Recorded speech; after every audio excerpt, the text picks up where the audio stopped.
welcome to the next video. This is the underpainting. It's all done in burnt umber acrylic, and now I'm going to take you through the whole process from blank canvas to this. So this is ready to start doing oil painting on now, but I'm going to show you all the amazing models and paintings that I used as references. So I've shoehorned in lots of hidden meanings and surprises for people to find. So I'm going to take you through the process.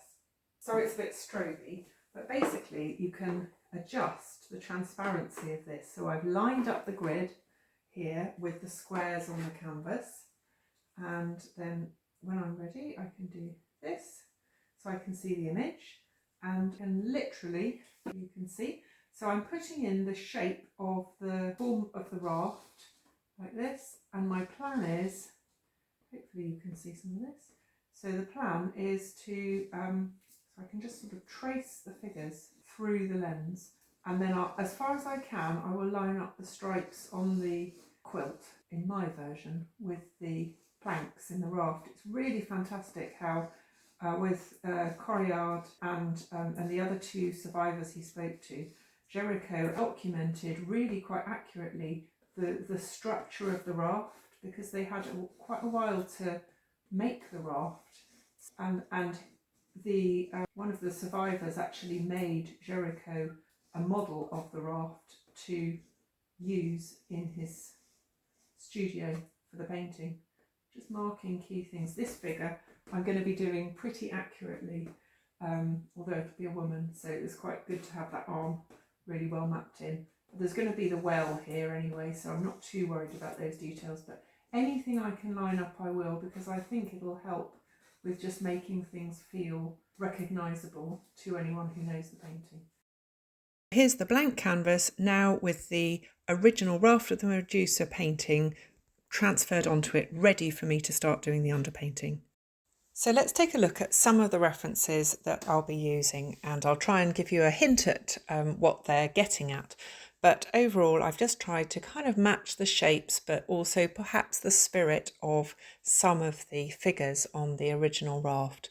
So first up, this is Kata Kolowitz's amazing etching of a woman with a dead child, and I was really reminded of that looking at that soldier's body, bottom left.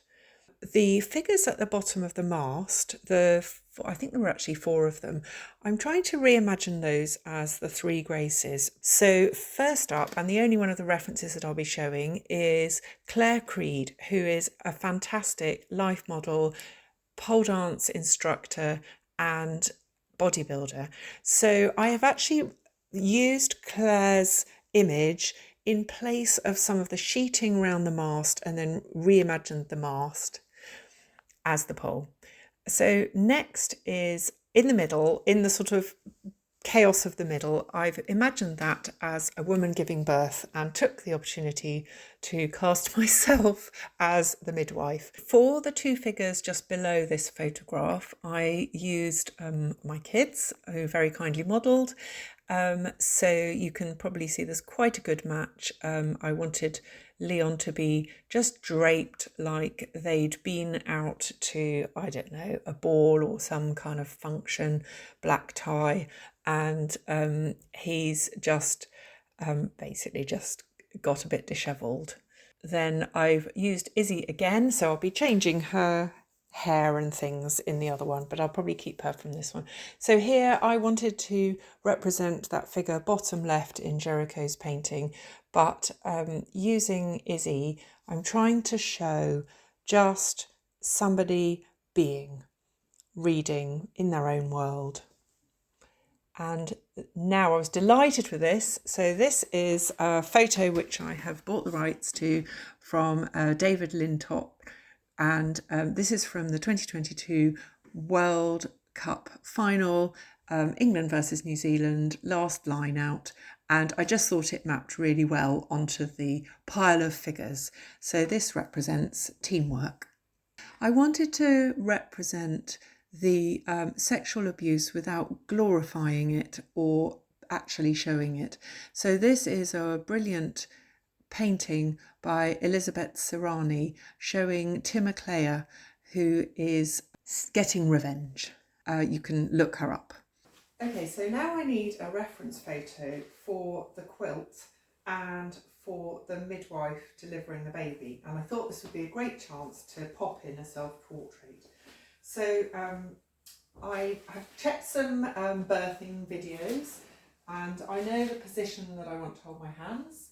I found a quilt pattern. I'm going to use Jacob's Ladder. You can look it up. All quilt, or a lot of traditional quilt patterns have a lot of meaning in them. And so I wanted to get that right. So I've got a great image of the quilt. And here's one I made earlier. So this isn't a Jacob's Ladder, but it allows me to get the folds right. So using the reference photo of the raft of the Medusa, I put this fold in here.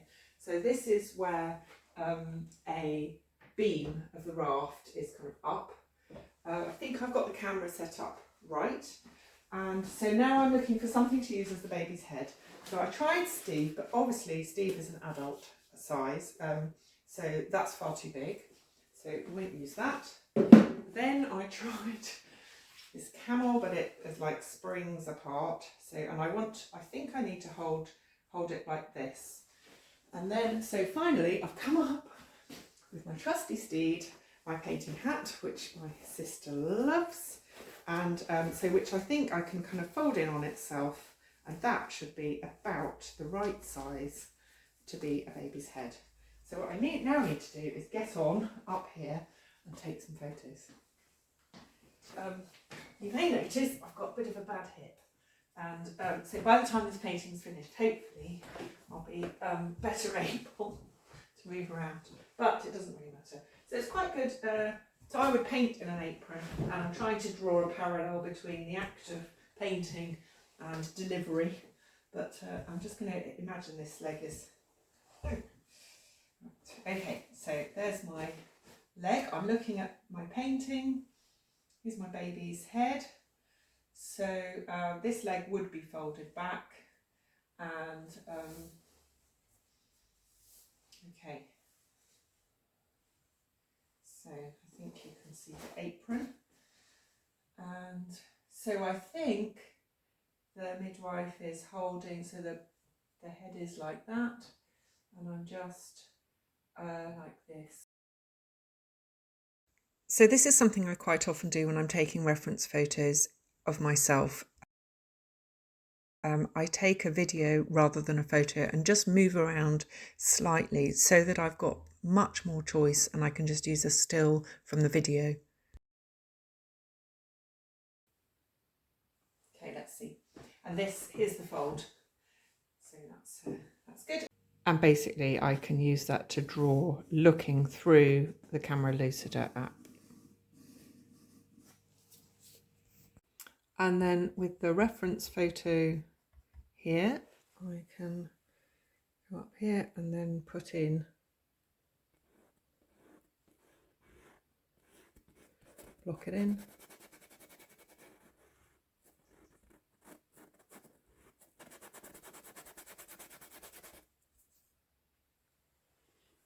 Hopefully that will work. Right, I'm really excited. The final model is coming today. She's going to be modelling for this figure here, and I'm going to need Steve's help. So first we need to get Steve dressed.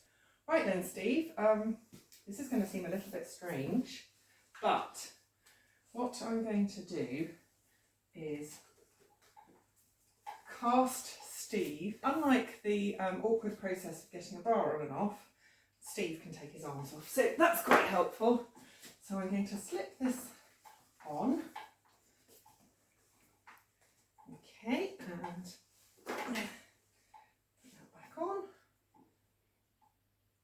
So Steve here is filling the place of a humanoid robot who will be presenting as female. We'll ignore his pelvis, which is decidedly male. Thank you. I guess the other one. Right. So despite the fact that this is a perfectly acceptable chest, humanoid robots quite often give them a little bit of embellishment. So I'm going to embellish like that.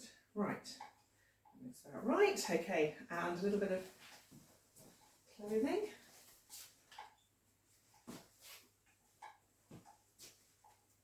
So I will be obviously changing the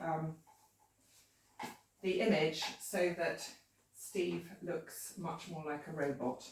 But just for the purposes of the photo, I think Steve will drape quite nicely, and he's very keen. Right, so that's Steve ready, all juicy, just like those humanoid robots, owned and designed according to the brief. I'm just going to put Steve's hand here.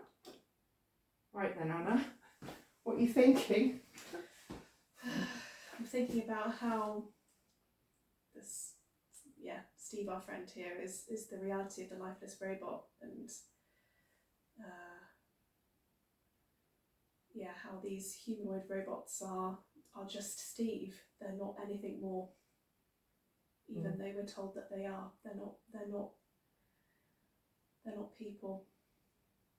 Yeah, not animate, but like Steve, owned, yeah, made. So here's the photo that I'll be using for the painting. I just wanted to say a word or two about Anna Davey-Mitchell. She is a techno-political researcher at the University of Bristol, investigating the construction and commercialisation of humanoid AI robots. Her subject matter is fascinating, and I would urge you to look up Anna's TEDx talk. Also, Anna was kind enough to share some thoughts about my painting, and with her permission, I can share these with you now. I was just thinking about your painting, Gail, and all of the women that are involved in it, and it made me think about, I think as a researcher, I think about my objects of analysis, my hyper-realistic humanoid robots, more than I think about myself. We need to be objective as much as we can. We need the researcher objectivity that moves us away, myself away as a researcher from my objects of analysis as much as possible. But actually I'm starting to reflect about me and stop just thinking about them. I think I'm really interested in these humanoid robots because that we're being told that they have agency and autonomy, when in reality they don't. But it's almost like women don't have agency and autonomy as well. I'm especially looking at the Afghani women there, and how they're being stripped of their autonomy and their agency. And we're kind of, it's almost like we believe that these humanoid robots have agency and autonomy because we're told that they do, but also because we're so used to something, the female human form, being stripped of its autonomy and agency. I don't know, there's something in there for me. Yeah. Well, thank you. Thank you. Okay, thanks, Gail. Thank you. So in the interests of artistic integrity, I actually used AI to generate these reference images for the humanoid robot. It was fun. Finally, I will leave you with a little time lapse through the various stages of the underpainting. As it comes towards the end, you can watch me fiddling around with a quilt, and finally I adjusted the well on the right, and that is it, ready for the oil painting. Ta-da!